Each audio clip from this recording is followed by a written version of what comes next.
రాష్ట్ర రాజకీయాలను ప్రధానంగా సిద్దిపేటకు వచ్చినప్పుడు ఇక్కడ ఉండే అల్లుడు ఆనిముత్యం మామ స్వాతిముత్యం గురించి కూడా రెండు మాటలు మనం మాట్లాడుకోవాల్సిన అవసరం ఉన్నది. ఒకప్పుడు కేసీఆర్ చెప్పిండు ఒక సభలో, మా అల్లుడు హరీష్ ఆనిముత్యం అని. ఒకవేళ అది నిజమైతే మన జరిగిన మంత్రివర్గంలో ఎందుకు ఇయ్యలే? ఆనిముత్యం అప్పుడే అక్కడికి రాకుండా పోయిందా? అంటే చెల్లని రూపాయి అయిపోయిందా హరీష్ రావు? హరీష్ రావుతో ఇంకేం పని లేదా నీకు?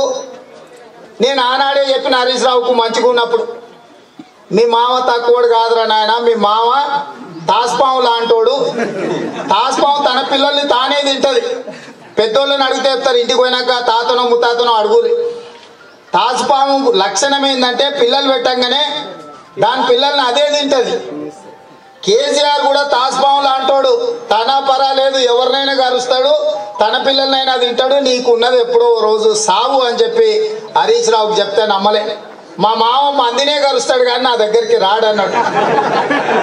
దేశిని సినిమాలను ఒడిసినప్పుడు చెప్పిన, ఆలే నరేంద్రను ఒడిసినప్పుడు చెప్పిన, రవీంద్ర నాయకును ఒడిసినప్పుడు చెప్పిన, రావుల రవీంద్రనాథ్ రెడ్డిని ఓడిసినప్పుడు చెప్పిన, సిరిసిల్లలో పాపారావు అని ఎమ్మెల్యే ఉండే కాంగ్రెస్ నుంచి తెలంగాణ ఉద్యమం కోసం టీఆర్ఎస్ లో చేర్చిన పాపారావును పొడిసి కొడుకు టికెట్ తీసుకున్నప్పుడు చెప్పిన, కేకే మహేందర్ రెడ్డిని ఓడిసినప్పుడు చెప్పిన, సమరసింహారెడ్డిని ఓడిసినప్పుడు చెప్పిన, చివరికి విజయశాంతిని బొందబెట్టినప్పుడు కూడా చెప్పిన, ఇక నెక్స్ట్ నీదే అని.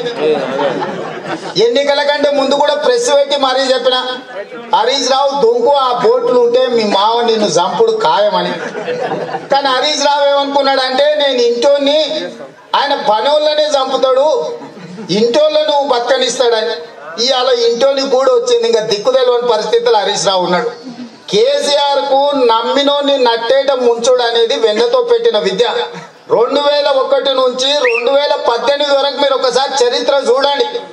దేశిని చిన్నమల్లయ్య కావచ్చు, నరేంద్ర కావచ్చు, విజయశాంతి కావచ్చు, రవీంద్ర నాయక్ కావచ్చు, రావుల రవీంద్రనాథ్ రెడ్డి కావచ్చు, సమరసింహారెడ్డి కావచ్చు, కేకే మహేందర్ రెడ్డి కావచ్చు, ఇలా చెప్పుకుంటూ పోతే చాంతాడంత లిస్ట్ ఉంది. ఎవరినైనా అవసరం తీరంగానే బొందబెట్టుడు అనే విద్య కేసీఆర్ కు మొదటి నుంచి వచ్చింది. ఇవాళ చింతమడక మీ ప్రాంతంలో పుట్టినోడు గిట్లాటోడు ఉన్నాడు అంటే మీకు కూడా అవమానం కలిగే పరిస్థితి ఉన్నది. కానీ నిజం మాత్రం మాట్లాడుకోక తప్పదు.